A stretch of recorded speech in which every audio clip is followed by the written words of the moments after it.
Асқар мұңды. Әлия жеңшені шақырып алып, неге мен келіспесем де ол қызды тастап кетпедің, мен оған үйленгім келмейді, деп ашулана айтты. Әлия жеңшем жылпылдап, қой, олай деме, жақсы қыз, әлі-ақ бақытты отбасы боласыңдар, деп асты-үстіне шығып әйтеуір Асқарды алдап жатқандай. Асқарды бауырымдай көремін. Мына қызға күйеу қылуға қимадым. Бірақ бәрі дайындап, мал сойып, дастархан жайылып, той басталып кетті. Туыстар жиналып баталарын берді. Әкем мен анам әйтеуір келін түскеніне мәз. Тек Асқар екеуміз көңілсізбіз. Дүң киген келінім семіз еді. Аштықтан келгендей алдына қойған тамақты түгін қалдырмай жеп тастады. Өзі мәз, бағана келгенде қалмайым, кетем дегенін ұмытып кеткендей-ақ. Сол келін келгелі үйден береке тыныштықта кетті.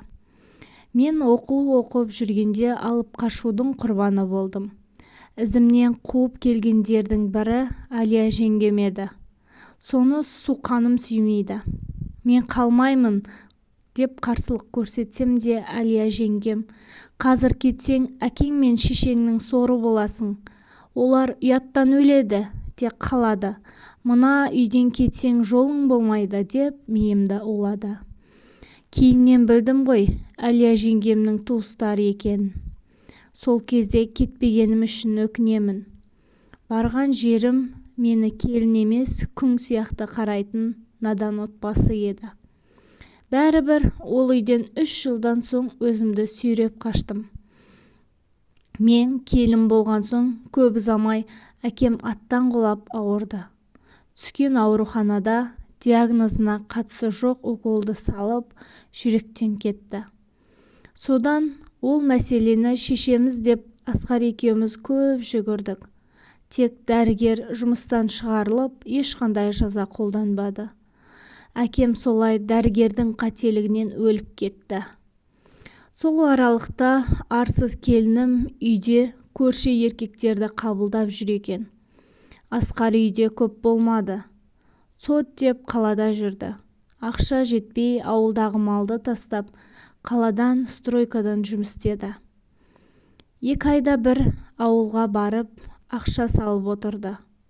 Соның өзінде арсыз келінім ешкім жоқта соқыр енесін бөлмеге қамап, еркектермен ыңсырып болады екен.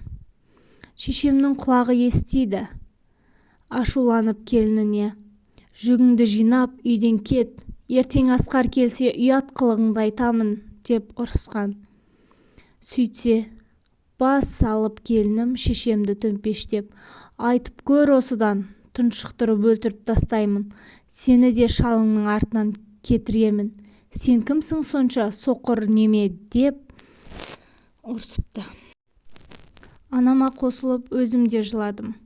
Әкем кеткелі бәріміз бақытсызбыз. Бұрынғы қуанышты күндерімізді әкем өзімен алып кеткендей. Таң ата әлгі арсыз бөлмесіндегі заттарын алып тайып тұрды. Әйтпесе тағы төбелесер едім сол сорлымен. Содан ашуым әлі басылар емес. Анама шайын беріп жағдайын жасадым да, мама, үйде есікті іліп отырыңыз. 15-20 минуттан соң келемін.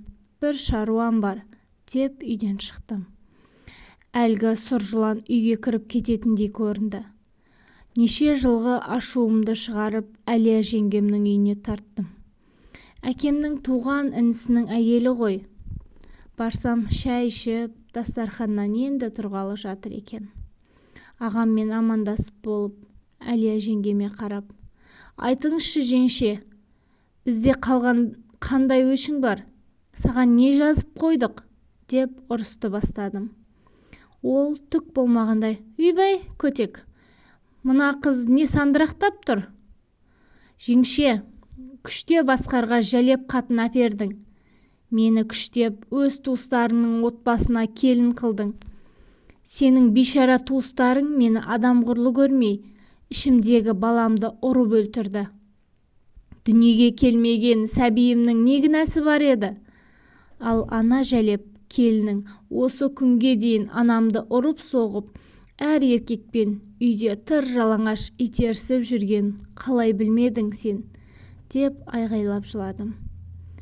Ағам өте жуас кісі ғой. Қызым, қызым деп үйінен алып шықты. Алия жеңгем менімен ұрысқысы келген. Бірақ үлкен ұлы анасын қабақпен аузын аштырмады. Ол ұлынан қатты қорқады екен. Әйтпесе жеңгем мені бір шайнап жұта салатын. Сол бір оқиғадан соң біздер қара шаңырақта тастап көшіп кеттік. Асқардың ауылға келуге намысы жібермеді. Қаладан пәтер жалдап тұрып жаттық. Мен де өмірімді реттеп жұмысқа шықтым. Арада 4 жылдай өтіп, Асқар екеуміз бірігіп үй алдық. Көп ұзамай өзі ұнатқан, сүйген адамына жолыққан Асқар бұрын тұрмысқа шықпаған қызбен бас қосты. Өте ибалы, жүрегі таза, алтын келін. Анама өз анасындай қарап, Асқарға адал болды. Мен ол кезде отырып қалған қайнапа болдым. Десе де өзім бақытсызбын деп айналама тиісетін жан емеспін.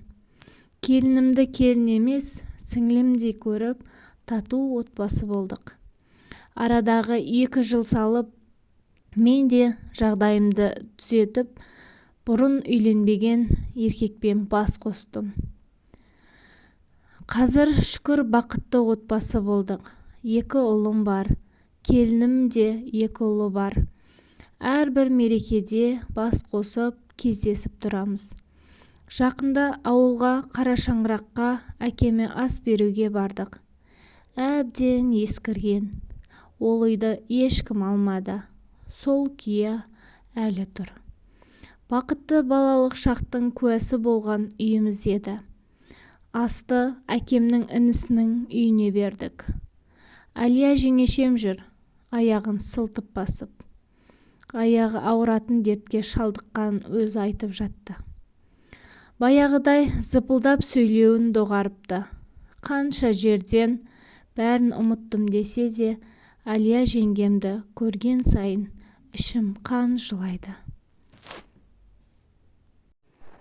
Болған оқиға ұнаған болса, менің арнама жазылып, міндетті түрде лайк, комментарий қалдыруды ұмытпаңыз.